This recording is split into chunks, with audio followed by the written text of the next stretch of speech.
자, 그러면 오늘 하나님 말씀 보겠습니다. 하나님 말씀은 출애굽기 1장 8절에서 22절까지입니다. 출애굽기 1장 8절에서 22절까지 말씀 우리 한 절씩 같이 읽겠습니다. 전체를 같이 읽겠습니다. 요셉을 알지 못하는 새 왕이 일어나 애굽을 다스리더니 그가 그 백성에게 이르되 이 백성 이스라엘 자손이 우리보다 많고 강하도다. 자, 우리가 그들에게 대하여 지혜롭게 하자. 두렵건대 그들이 더 많게 되면 전쟁이 일어날 때에 우리 대적과 합하여 우리와 싸우고 이 땅에서 나갈까 하노라 하고 감독들을 그들 위에 세우고 그들에게 무거운 짐을 지워 괴롭게 하여 그들에게 바로를 위하여 국고성 비돔과 라암셋을 건축하게 하니라. 그러나 학대를 받을수록 더욱 번성하여 퍼져나가니 애굽 사람이 이스라엘 자손으로 말미암아 근심하여 이스라엘 자손에게 이를 엄하게 시켜 어려운 노동으로 그들의 생활을 괴롭게 하니 곧 흙 이기기와 벽돌 굽기와 농사의 여러 가지 일이라. 그 시키는 일이 모두 엄하였더라. 애굽 왕이 히브리 산파 십부라라 하는 사람과 부하라 하는 사람에게 말하여 이르되 너희는 히브리 여인을 위하여 해산을 도울 때에 그 자리를 살펴서 아들이거든 그들을 죽이고 딸이거든 살려두라. 그러나 산파들이 하나님을 두려워하여 애굽 왕의 명령을 어기고 남자 아기들을 살린지라. 애굽 왕이 산파를 불러 그들에게 이르되 너희가 어찌하여 이같이 남자 아기들을 살려느냐. 산파가 바로에게 대답하되 히브리 여인은 애굽 여인과 같지 아니하고 건장하여 산파가 그들에게 이르기 전에 해산하였더이다 하매 하나님이 그 산파들에게 은혜를 베푸시니 그 백성은 번성하고 매우 강해지니라. 그 산파들은 하나님을 경외하였으므로 하나님이 그들의 집안을 흥왕하게 하신지라. 그러므로 바로가 그의 모든 백성에게 명령하여 이르되 아들이 태어나거든 너희는 그를 나일강에 던지고 딸이거든 살려두라 하였더라. 아멘. 8절이 암시하는 메시지가 있습니다. 요셉이 알지 못하는 새 왕이 일어나 애굽을 다스리더라. 세상의 환경이 우리의 신앙을 언제까지나 지지해주고 또 인정해주는 것이 아닙니다. 우리는 지금 기독교가 당연히 사회 안에서 인정을 받아야 되고 또 신앙의 자유라는 법 테두리 안에서 우리가 보호를 받아야 된다라고 생각을 할 거예요. 근데 언제까지나 그런 환경이 지속이 될 것인가? 사실 기독교가 생존하고 부흥했던 시대를 살펴보면은 그것은 핍박을 통해서다. 오늘 이 말씀에도 그것이 증거로 나와 있습니다. 12절을 보면 그러나 학대를 받을수록 더욱 번성하여 퍼져나갔다 그랬어요. 교회사가 남긴 증언도 마찬가지입니다. 교회가 기득권 세력을 가졌을 때는 타락합니다.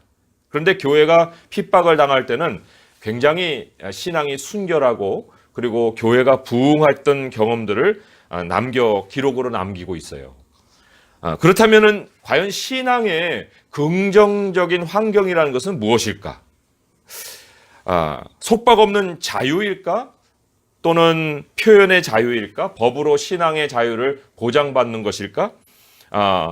만약에 이런 것이 아니라면은 그러면 핍박을 우리가 자처해야 되는가?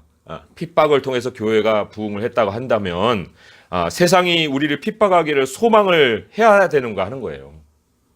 사실 이 핍박이라는 것은 사탄이 마지막 어떤 저항을 하는 모습 안에서 나타나는 결과라고 볼 수 있습니다. 사탄도 이 핍박하는 것을 처음부터 사용하진 않아요. 이게 무슨 뜻이냐면은 사탄이 최선으로 사람들을 미혹하고 또 넘어뜨리는 전략으로 쓰는 것은 핍박이기보다는 욕심을 자극하는 거예요. 우리 편의 환경을 자꾸 이렇게 조성을 해주는 거예요. 그래서도 우리가 그 환경에 미끼를 딱 물면은 거기에서 이제 편안함이 모든 삶을 장악하게 되는 거예요. 그리고는 이제 자극적인 어떤 것을 찾아 나가는 그런 죄를 더 짓게 되죠. 음행도 있고 또 돈도 생각 없이 막 쫓아다니고 그리고 뭐 계급 올라가는 즐거움도 또 누리게 되고 그런데 이제 그럴 때마다 이제 한 번씩 또 겁을 줍니다. 이건 핍박이 아니에요. 겁박이라고 할 수 있는 건데, 사단이 이 죽을 것 같은 어떤 생각들을 한 번씩 이렇게 집어넣어줘서 그 환경 안에서 나오지 못하게. 돈 없으면 안 돼, 너. 이런 환경이 없으면 어떻게 하려고 그래. 하고 이렇게 그런 환경들을 무섭게 느끼도록 한 번쯤 이제 해주고, 그리고 또 다시 미끼를 던져주고. 이런 사탄의 전략이 먼저 있는 것이지, 무턱대고 그냥 핍박을 통해서 사람을 넘어뜨리게 하지는 않는다는 거예요. 핍박이 왜 사탄이 취하는 마지막 최후의 발악과도 같은 그런 수단일까 싶어요. 그런데 그 이유를 우리가 쭉 이제 말씀을 통해서 우리가 살펴보겠지만, 하나님의 역사를 계속해서 막아봅니다. 막으려고 하는 거예요. 막는데 이제 많은 전략을 쓰죠. 전략도 쓰고 또 꾀도 쓰고 하는데, 그 모든 것이 다 고갈돼 버리는 거예요. 마지막에는 이 핍박만 남는 거예요. 그 핍박만 남는 것이 어떤 그 시기로 찾아옵니다. 순간이 찾아오는 거예요. 그 순간이라는 건 다른 게 아니라 하나님의 약속이 마침내 성취되는 피날레가 다가오고 있는 거죠.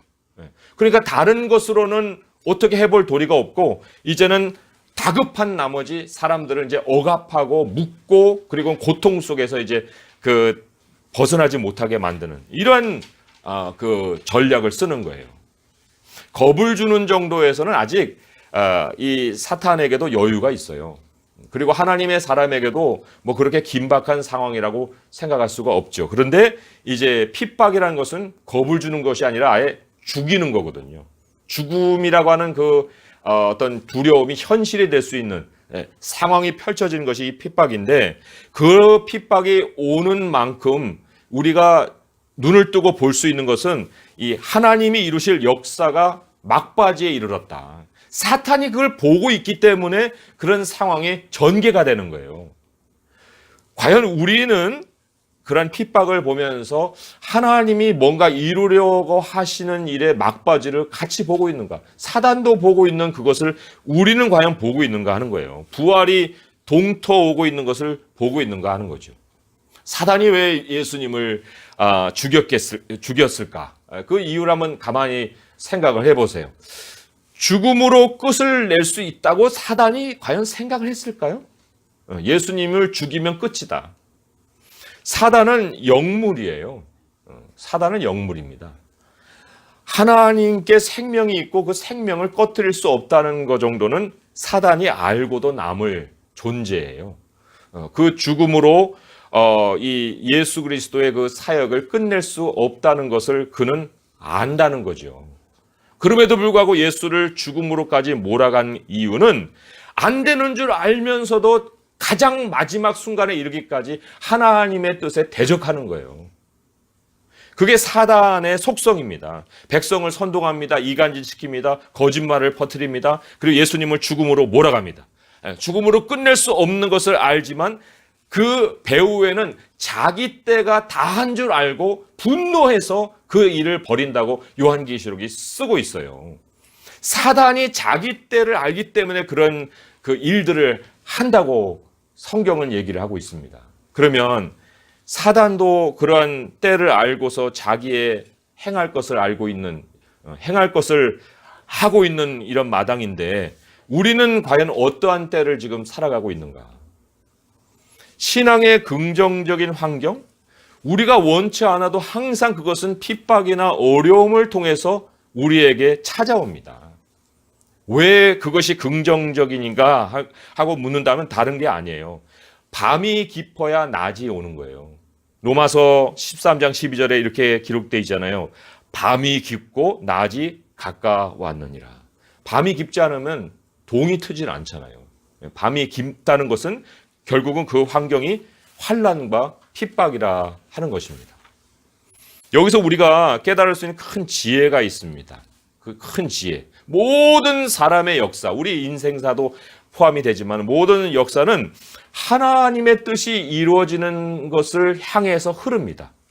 역사의 방향이 그렇게 흐르는 거예요. 그리고 흐르고 있는데 그 시기가 마지막에 달할수록 하나님의 뜻이 이루어지는 것이 가까울수록 하나님의 백성에게는 고난이 찾아온다는 거예요. 그것은 이 8절도 마찬가지죠. 8절도 요셉을 알지 못하는 새 왕이 일어나 애굽을 다스렸다. 왜 요셉을 알지 못하는 왕이 나타나야 할까? 여기 이유는 한 가지예요. 하나님의 뜻 때문에 그렇습니다. 창세기 15장 13절에 주님이 하나님께서 아브라함에게 너는 반드시 알아라 하고 강조한 그 예언이 있습니다. 창세기 15장 13절에 보면은 이렇게 기록이 돼 있어요. 여호와께서 아브라함에게 이르시되 너는 반드시 알아라. 내 자손이 이방에서 객이 되어 그들을 섬기겠고 그들은 400년 동안 내 자손을 괴롭히리니 그들이 섬기는 나라를 내가 징벌할지며 그 후에 내 자손이 큰 재물을 이끌고 나오리라 그랬어요. 하나님의 백성이 애굽에서 나오는 일, 그건 하나님이 계획하신 일이에요. 그리고 그 약속이 이루어질 때가 지금 가까워오고 있습니다. 그런데 지금 보면은 그 이스라엘 백성들이 거기서 편안하게 사는 환경으로서는 나오질 않아요. 그 편안하게 사는 환경이 변화가 될 때에 이제 그들의 삶에도 변화가 일어나는 거예요. 그리고는 하나님의 계획이 이제 이루어질 때를 그들이 점점 알게 되는 거죠. 아직은 모르고 있지만. 사단이 그걸 아는 거예요. 나가는 것이 하나님의 계획이라는 것을 아는 거예요. 그래서도 오늘 보면은 오늘 말씀으로 출애굽기로 돌아옵니다. 10절에 보게 되면은 왜 어려운 노동을 그렇게 과했을까? 자, 우리가 그들에게 대하여 지혜롭게 하자. 두렵건대 그들이 더 많게 되면 전쟁이 일어날 때 우리 대적과 합하여 우리와 싸우고 이 땅에서 나갈까 하노라. 물론 이유는 달라요. 그렇지만 이 백성이 자기들을 섬기는 일에서 떠나는 것에 대한 두려움이 지금 이 애굽 왕에게 있는 거예요. 많아지는 것도 두려워하고 나가는 것도 두려워합니다. 근데 하나님께서 이스라엘 백성에게 주신 언약에는 이 백성이 별과 같이 많아지고 그리고는 결국은 애굽을 떠날 것이라는 그 약속이 주어져 있는 백성이에요.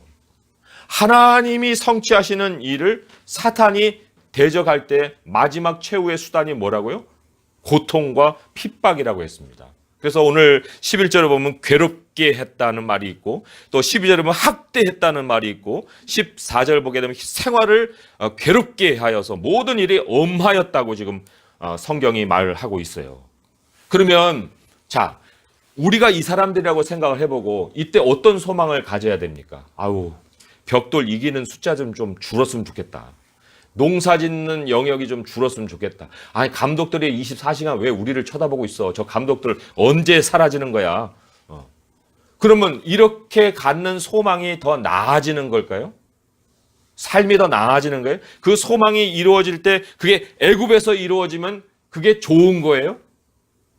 그래서 애굽에 사는 형편이 더 나아지면은 더 괜찮은 것입니까? 이 어려움을 벗어날 수 있는 현실적인 답, 진짜 실제적인 답은 뭡니까?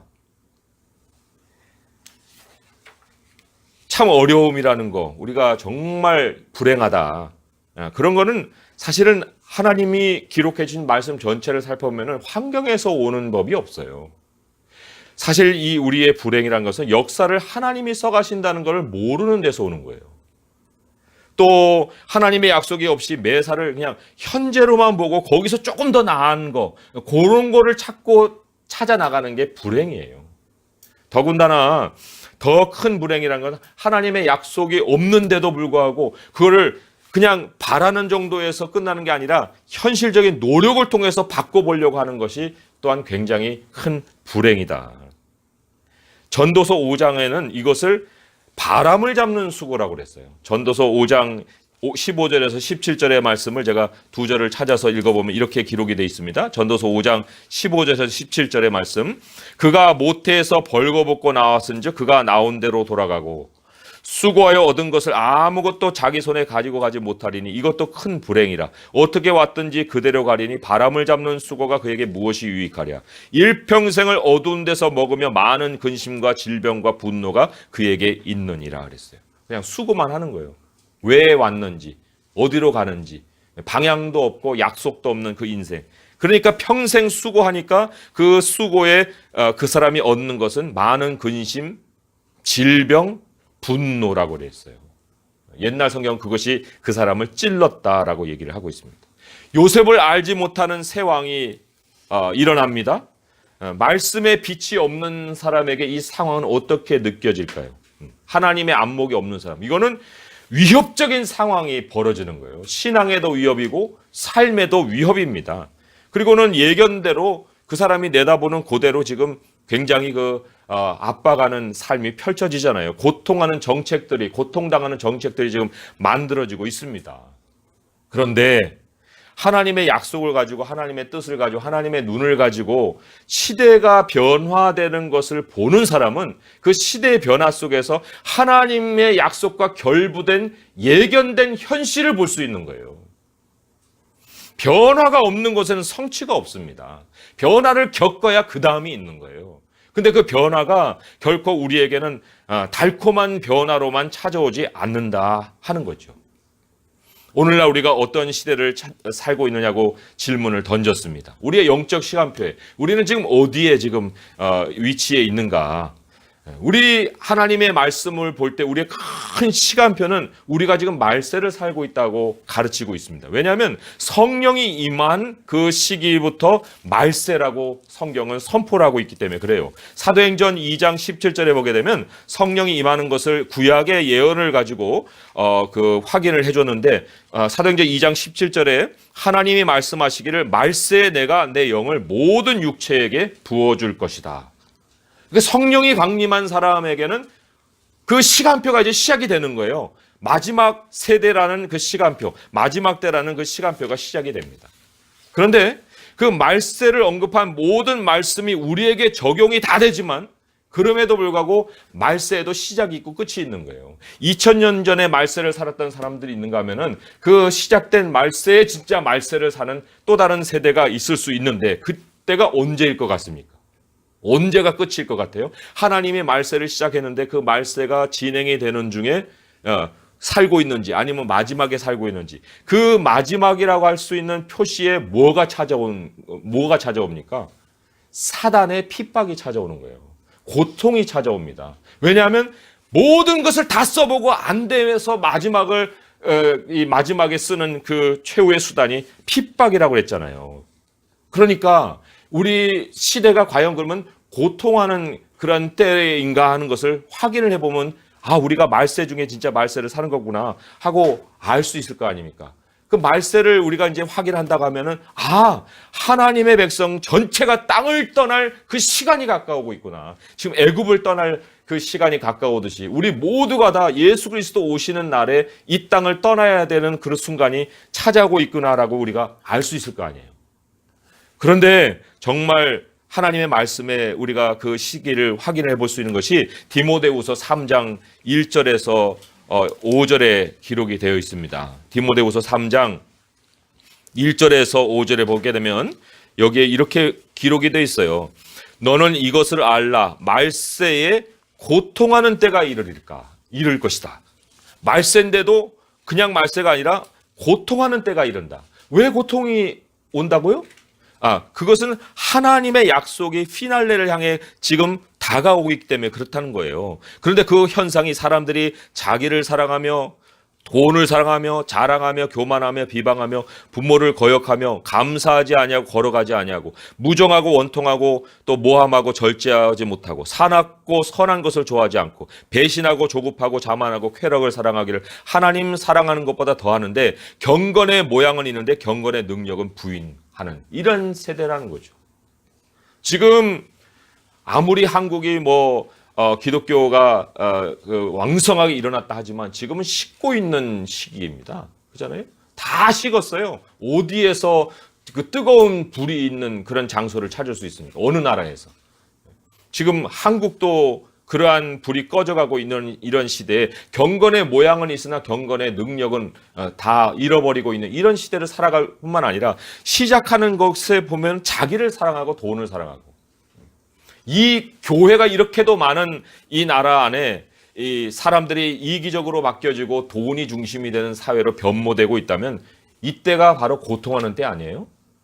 어디에 가서 우리가 말세의 표지를 찾아볼 수 있겠습니까? 이 땅에 이미 다 그것이 벌어지고 있는데 말이죠. 그런데 이렇게 되는 원인이 어디에 있는가? 한 장만 더 가면 디모데후서 4장 3절에서 4절을 보면 이렇게 기록이 돼 있어요. 이때는 똑같은 때를 얘기하는 거예요. 때가 이르리니 사람이 바른 교훈을 받지 아니하며 귀가 가려워서 자기의 사욕을 따를 스승을 많이 두고 또 그 길을 진리에서도 이렇게 허탄한 이야기를 따르리라. 하나님의 말씀, 하나님의 약속으로 절대로 세상을 볼 수 있는 눈을 갖지 않는다는 거예요. 그 눈이 있었어도 그 눈을 버려버리는 세대가 바로 말세 중에 말세의 세대다. 그 눈을 못 가지니까 땅을 떠나려고 하지도 않아요. 자기 삶의 편안함을 추구를 한단 말이죠. 예수님이 이미 그거 다 확인해 주셨습니다. 많은 사람들의 사랑이 식을 것이다. 그 왜 식어요? 마태복음 24장 10절에서 12절에 한번 말씀을 가보세요. 마태복음 24장 10절에서 12절의 말씀을 보시면은 주님이 이렇게 예언을 하셨어요. 마태복음 24장 10절에서 12절입니다. 그때 많은 사람이 실족하게 되어 서로 잡아주고 서로 미워하겠으며 거짓 선지자가 많이 일어나 많은 사람을 미혹하겠으며 불법이 성함으로 많은 사람의 사랑이 식어지리라. 거짓 선지자. 많은 사람들을 미혹한다. 하나님 말씀에서 등지는 거예요. 그리고는 사람들이 서로 이기적으로 자기를 중심으로 서로 잡아주고 서로 미워하고 그러니까 사랑이 쏙 식어버리죠. 도대체 어느 만큼의 사람들이 이러한 지경에 다다를까? 그거는 대다수라고도 해도 참 물론 그것이 마음 아픈 일이지만 대다수라고 해도 될 만큼의 그런 많은 수의 사람들이 주님을 떠나는 거예요. 디모데후서가 이 바울이 마지막 쓴 서신이잖아요. 그 마지막 때에 대한 얘기를 쭉 했잖아요. 그런데 그 마지막 때에 대한 이야기를 하는 그 바울의 심정뿐만 아니라 바울의 사정이 어떤 줄 아십니까? 4장 9절에서 디모데후서 4장 9절에서 11절을 보게 되면 너는 어서 속히 내게로 오라. 대만은 이 세상을 사랑하여 나를 버리고 데살로니가로 갔고 그레스게는 갈라디아로 디도는 달마디아로 갔고 누가만 나와 함께 있느니라 하는 말이 있어요. 디도 바울의 신복이었잖아요. 디도도 결국은 바울을 떠나는 거예요. 참 슬프지 않습니까? 사랑이 식는데 이 정도까지 식을 줄이야 우리가 어떻게 참 예견을 했겠습니까? 그렇다고 하면은 우리가 살아가는 이 마지막 시대에 얼마나 더 많은 사람들의 사랑이 식어버리겠습니까? 한국 교회가 그리스도인들을 지금 잃어버리고 있다. 원인이 뭐겠습니까? 지도자가 타락해서입니까? 교회가 세속화가 돼서입니까? 아니면 기도보다 이성이 더 앞선 세대를 우리가 살고 있기 때문에 그렇습니까? 그거는 사실 현재를 바라보고 내릴 수 있는 많은 판단들이에요. 그런데 성경의 말씀을 따라서 보게 되면 그것은 예수님 오시는 길이 예비되고 있는 거예요. 하나님의 약속이 지금 피날레를 향해 달려가고 있기 때문에 그런 거예요. 우리가 떠날 날이 가까워오고 있기 때문에 그런 거예요. 역사는 하나님의 말씀으로 진행되고 있기 때문에 지금 한국 교회도 사그라들고 있는 거예요. 그렇다고 하면 이 핍박이라는 상황, 이런 한국 교회가 무너지고 있는 상황에 우리가 그냥 순응해야 될 것이냐? 뭐 슬퍼할 이유도 없어요. 교인 준다고 마음 아파야 될 필요도 없고 그냥 세월 따라서 아이고 예수님 빨리 오셔야겠네. 예수님만 기다리면 다 될 것 같고 그냥 나도 냉담해지고 그냥 내 삶이나 잘 꾸리고 내 신앙이나 잘 지키면 되지 뭐 누구한테 뭐라고 해봐야 맨날 욕이나 듣고 우리가 그러한 태도를 가지고 살아야 할까? 오늘 이 본문에는 두 여인이 등장합니다. 물론 다른 인물들도 있지만은 우리가 주목해야 될 이 두 여인이 있어요. 히브리 산파예요. 이 히브리 산파가 과연 그러면 그 세상이 그렇게 되는 일에 순응했는가? 왕의 명령을 따르지 않습니다. 그죠? 그게 그렇다고 해서 그러면 핍박이 사라졌어요? 22절을 보세요. 그러므로 바로가 그의 모든 백성에 명령하여 이르되 아들이 태어나거든 너희는 그를 나일강에 던지고 딸이거든 살려두라 하였더라. 산파 정도에서 막을 수 있는 일이 이제는 완전 애굽 전체 백성들에게 명령이 떨어지는 거예요. 히브리 아들 다 강에 던져버려라. 그러면 이 여인들이 잘한 거예요? 잘못한 거예요? 사실 언뜻 보게 되면은 이 아들이 이렇게 죽이지 않고 낫게 하고 이렇게 이 번성하게 하는 일을 도우려는 이 노력을 가만히 보게 되면 이거 좋은 거야. 이렇게 이제 우리가 생각해 보겠죠. 그런데 현재만 보는 사람들은 그 정도 행동으로 산파들을 평가했을 거예요. 하지만 산파들이 지금 소개되고 있는 이 성경 구절 두 구절을 보게 되면 산파가 하나님을 두려워하고 하나님을 경외하는 인물로 소개가 됩니다. 그죠? 17절에도 그렇게 되고 21절에도 그렇게 소개가 됩니다. 산파들이 하나님을 두려워했다. 산파들은 하나님을 경외했다. 그러니까 이 하나님을 두려워하고 하나님을 경외한 것이 이 여인들에게 이런 행동을 만들어낸 거예요. 그냥 아이들 죽일 수 없어서 그냥 아기 살리는 일이 이 애굽에 있는 모든 이스라엘 백성들을 돕는 일이니까 이런 어떤 인간적인 생각에서 도운 것이 아니라는 것입니다. 그러니까 단순히 그것도 두려워했다는 것은 종교적인 태도를 얘기하는 것도 아니에요. 우리 성경에서 경외라는 말이 제일 먼저 나오는 것이 창세기 22장 12절이죠. 거기에서 우리는 경외에 대한 뜻을 헤아릴 수가 있습니다. 창세기 22장 12절을 보게 되면 이삭을 드리는 사건이에요. 창세기 22장 12절에 하나님 이렇게 평가합니다. 사자가 이르시되 그 아이에게 내 손을 대지 말라. 그에게 아무 일도 하지 말라. 내가 내 아들 내 독자까지도 내게 아끼지 아니하였으니 내가 이제야 내가 하나님을 경외하는 줄을 아노라. 이제야 내가 하나님을 경외하는 줄 안다. 그 얘기는 하나님의 계획을 이제야 네가 아는구나. 하나님을 깨닫는 것이 여태까지는 부분적이었으나 너가 이제야 내가 무엇을 하려고 하는지를 아는구나. 그게 하나님 경외예요. 하나님을 두려워하는 거예요. 하나님의 약속에 대한 그 이해하는 눈이 떠질 때가 바로 하나님을 경외하는 거예요. 하나님을 경외하는 것이 그래서 지혜의 출발이잖아요. 아브라함이 죽은 자도 살리실 거라고 알고서 이삭을 잡으려고 했거든요. 그게 바로 하나님의 눈을 갖는 순간이거든요. 산파들이 그런 그 인물로 소개를 했다는 얘기는, 하나님을 경외하는 인물로 소개했다는 얘기는 그냥 상황을 나아지려고 만들려고 노력한 인물이 아니라는 거예요. 그 여인들이야말로 하나님의 약속을 이해했기 때문에 이런 행동을 했다는 것을 나타내고 있습니다. 하나님은 어떤 분이에요? 이스라엘 백성들을 번성케 하고 이스라엘 백성들을 애굽에서 나오게 하시고 아브라함의 자손을 축복하는 자는 축복하고 저주하는 자는 저주한다 그랬잖아요. 그 약속을 알고 있기 때문에 이 여인들이 아이에게 손을 내지 않은 거예요. 아이가 태어나는 것에 대해서 돕는 거예요. 그렇다면 우리가 한 가지 좀 문제가 생겨요. 19절에 보게 되면 산파가 바로에게 좀 둘러대는 듯한 말을 합니다. 히브리 여인은 애굽 여인과 같지 아니하고 건장하여 산파가 그들에게 이르기 전에 해산하였더이다. 그러면 자기 살려고 요때는 요런 말 하고 저때는 저런 말로 둘러대는 그런 거짓말을 한 것일까? 상황을 모면하기 위한 어떤 둘러치기 변명이었을까? 그렇지가 않아요. 이 말씀을 읽고 또 읽고 한번 또 읽어보세요. 사람의 도움으로 이스라엘 백성들이 번성하는 것은 사람의 도움으로 되는 게 아닙니다. 사람의 도움으로 되지 않더이다. 그거를 지금 이 여인들이 암시하고 있는 거예요. 하나님이 번성케 하시는 민족이면 우리의 손댈 게 없습니다. 하나님의 약속을 깨닫는 마음에서 나오는 고백이에요. 그러고도 지금 산파는 살아남았죠. 이 산파가 이렇게 얘기한 것이 거짓이고 이것이 둘러대는 변명이면 20절에 이렇게 하나님이 말씀을 할 수가 없어요. 하나님이 그 산파들에게 은혜를 베푸시니 했는데 왜 은혜를 베푸셨어요? 이렇게 얘기하며 하나님이 그 산파들에게 은혜를 베푸셨다라고 얘기를 합니다.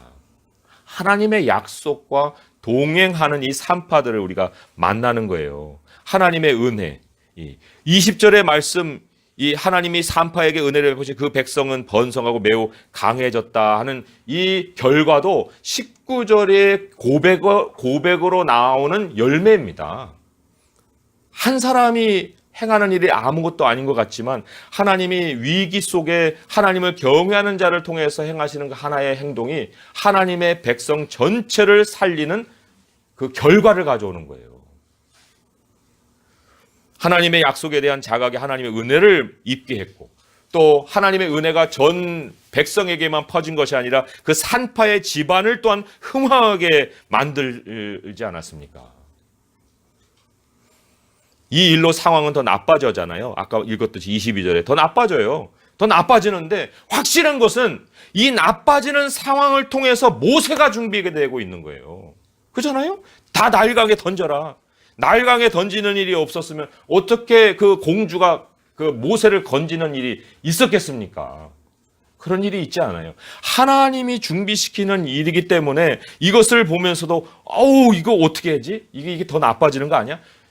이런 마음이 아니라 우리가 뭔가 하나님이 행하실 역사에 대한 기대감을 가질 수가 있는 거예요. 말씀을 맺으면서 우리 바울의 삶으로 한번 옮겨와 봅니다. 바울이 돌에 맞은 적이 한 번 있거든요. 2차 선교 여행을 거의 마칠 때쯤에서 사람들이 막 달려들어서 돌로 쳐요. 그래서 죽은 줄 알고 내다 버립니다. 그런데 그런 바울이 다시 살아나서 더베 성으로 옮겨가요. 그리고 더베 성에서 전도를 하는데 거기 성경이 뭐라고 기록하고 있냐면 많은 사람을 제자로 삼았느니라. 이런 기록이 남아요. 그리고 바울이 그 기록을 이어가면서 유명한 말을 남깁니다. 사도행전 14장 22절에 이런 말씀이 있어요. 하나님 나라에 들어가려면 많은 환난을 겪어야 할 것이라. 하나님 나라에 들어가려면 많은 환난을 겪어야 할 것이라. 이게 무슨 단지 괴로운 세상이 기다리고 있다. 그거를 예상하는 그런 말이 아니에요. 많은 환난이 기다리고 있다는 것은 그만큼 사단이 저항할 일이 많다는 겁니다. 사단이 저항할 일, 그 환난이 우리에게 다가온다는 것은 하나님의 약속이 성취되는 순간들도 많이 겪게 될 것이라는 거예요. 돌에 맞은 것, 많은 제자들과의 만남을 예고한 사건이라는 거죠. 그리고는 마지막으로 그 하나님의 나라에 들어가려면 하고 그 전제를 달았듯이 우리가 땅에 머무는 사람이 아니라 하나님의 나라로 떠나는 자들이라는 것을 그 환난을 통해서 우리에게 다시 상기시켜주고 있습니다. 지금은 말세 중에도 예수님의 다시 오심이 그 어느 때보다도 정말 선명하게 느껴질 수 있는 많은 표지들이 우리 주변에서 일어나고 있는 그러한 시대입니다. 사단이 요셉이 알지 못하는 그 이 왕을 통해서 생활의 괴로움도 또 노동의 어려움도 압박도 이스라엘 백성들 막 애굽에다 묶어두려고 하는 그런 아주 시도도 이런 것들을 했잖아요. 마찬가지예요. 오늘날에도 우리 하나님의 백성을 이 땅에 묶어두려고 그가 하는 마지막 어떤 여러 가지 일들을 보게 되면 그거는 우리에게 찾아오는 여러 가지 어려움을 통해서 죽음의 두려움도 일으킬 뿐만 아니라 그런 고통 속에 그냥 빠져들어서 우리의 안목을 가려버리고 우리는 하나님 나라로 가는 자들이라는 어떤 인식도 못하게 만들고 여기에서 생존의 발버둥을 치게 만드는 그것이 바로 또 사탄이 우리에게 가하는 핍박의 내용일 수가 있어요. 그러나 히브리 여인 이 두 산파람은 다시 상기시켜야 됩니다. 산파가 도착하기 전에 히브리 여인들은 애를 낳았다는 거. 그 생각을 이 산파들은 한 거예요. 인간의 도움이 아니라 하나님의 역사가, 하나님의 약속이 우리의 생존을 이끌어 가신다는 겁니다. 문제는 내가 하나님의 백성으로서 그 핍박을 당하고 있느냐, 아니면 일반인으로 고통을 당하고 있느냐. 내가 하나님의 백성이기에 핍박을 겪으면 오히려 사는 길이 열립니다. 그런데 내가 내 목숨 부지하려고 그냥 어려움 당하고 고통을 당하는 거면은 하나님의 백성으로 다시 내가 돌아오기까지 그 죄값을 치르는 형벌, 어려움, 고통은 결국은 치를 수밖에 없는 거예요. 주님이 말씀하셨어요. 누구든지 제 목숨을 구원하고자 하면 잃을 것이요 누구든지 나를 위하여 제 목숨을 잃으면 찾으리라. 하나님의 약속을 보는 안목이 없다. 하나님을 두려움이 없다. 그러면 주를 위해 자기 목숨 잃는 것?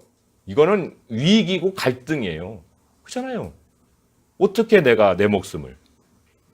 그런데 이 자기 목숨 부지만 가지고 살아가는 그 사람에게 얼마만큼의 이 하나님의 은혜와 얼마만큼의 집안의 흥왕이 찾아오겠습니까? 주를 위해서 자기 목숨을 잃는 이 일에 대해서는 우리가 하나님이 주신 안목을 갖지 않으면 결코 그것은 실천하기가 어려운 일이에요.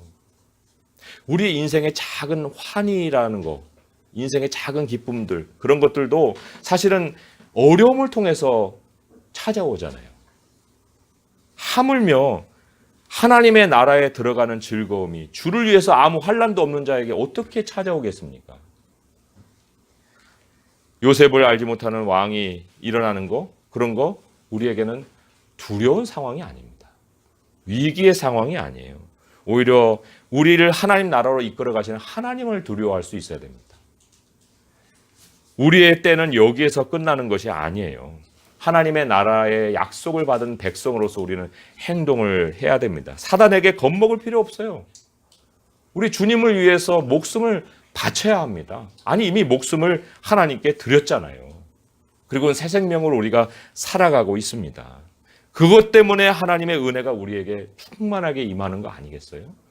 우리가 우리의 것이 아니기 때문에, 하나님의 것이기 때문에.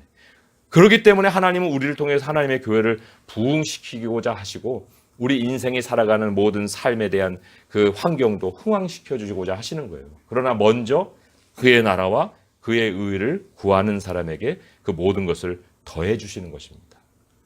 시대는 점점 더 어두워져 갈 것입니다. 그러나 기억하세요. 밤이 깊으니 바로 낮이 가까워오는 것입니다.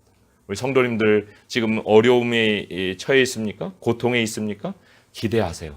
하나님이 그걸 통해서 하나님이 이루실 일들을 마지막으로 끌어가고 계십니다. 조금만 더 인내하시고 조금만 더 하나님을 의지하시고, 그리고는 우리가 사람의 도움으로 커온 인생이 아니라 하나님의 은혜로 지금까지 살아온 인생인 것을 고백하시고 우리 주님을 끝까지 붙들고 하나님 나라 갈 수 있는 성도님 될 수 있기를 주님의 이름으로 축원드립니다. 기도하겠습니다. 하나님 아버지, 감사합니다. 어려움을 보는 눈을 바꾸어 주시고 우리가 고통하는 일이 그냥 일어나는 일이 아니라 바로 하나님이 약속하신 그 일이 마지막을 향해 달려가고 있기 때문에 우리를 막는 영적인 어둠의 세력에 부딪히고 또 저항을 받사오나 하나님은 반드시 주님의 뜻을 이루시고 우리의 삶을 온전한 길로 인도하실 줄 믿고 이 시간 우리 주님 앞에 다시금 우리들의 삶을 보는 눈을 바꾸어 주시기를 원합니다. 아버지 하나님, 우리가 지금까지 살아온 것도 하나님의 은혜요, 앞으로 살아갈 길도 하나님의 은혜로 충만케 될 줄 믿사오니 아버지여, 히브리 산파들의 그 안목을 우리도 갖게 하사 여호와를 경외하고 주님을 두려워하며 지혜를 가지고 세상을 사는 모든 성도님들 되게 도와주시옵소서. 예수님의 이름으로 감사하며 기도합니다. 아멘.